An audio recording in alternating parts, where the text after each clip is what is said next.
Beaucoup de gens ont tout sacrifié, certains même leur vie, pour servir Dieu de tout leur cœur pendant la plus grande partie des 1260 années de la suprématie de la petite corne. Cette période débutera en 538 après Jésus-Christ, lorsque l'empereur Justinien accorda à l'évêque de Rome, représenté par la petite corne de Daniel 7, le titre officiel de chef de la chrétienté et l'autorité légale de mettre à mort quiconque serait considéré comme hérétique. Dans certains endroits, lire les Écritures, les entendre prêcher ou en parler étaient des actes passibles du bûcher.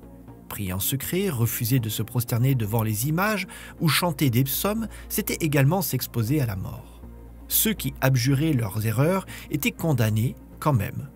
Les hommes à périr par l'épée et les femmes à être enterrées vivantes. Un jour, une famille entière fut amenée devant l'inquisiteur sous l'inculpation de ne pas assister à la messe et de célébrer son culte sous son toit. Le plus jeune des fils, interrogé sur ses pratiques religieuses, répondit « Nous nous mettons à genoux et nous demandons à Dieu de nous éclairer et de pardonner nos péchés.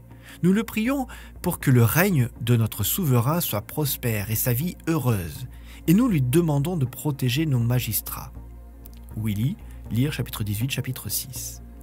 Quelques-uns des juges furent émus, ce qui n'empêcha pas le père et l'un des fils d'être condamnés au bûcher. Nous trouvons cette citation dans la Tragédie des siècles, page 256. Cette période prit fin en 1798, lorsqu'un général de Napoléon, Berthier, fit prisonnier le pape et l'envoya en exil et en captivité, infligeant ainsi à la papauté une blessure mortelle.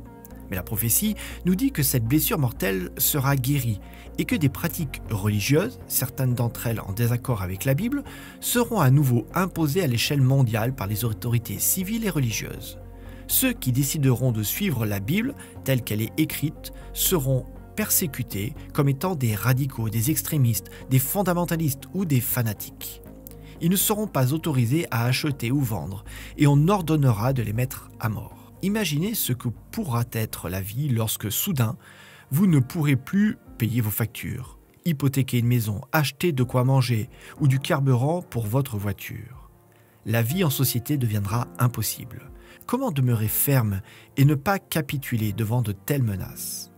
Apprendre maintenant comment vivre par la foi est une préparation essentielle pour pouvoir vivre par la foi à l'avenir.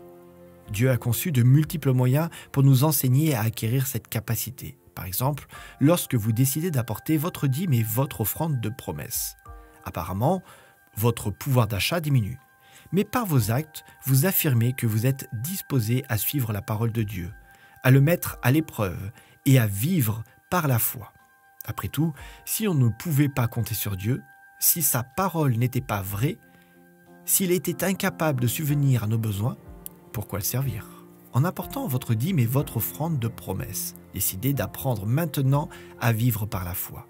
Craignez l'Éternel, vous, ses saints, car rien ne manque à ceux qui le craignent. C'est le psaume 34, verset 10.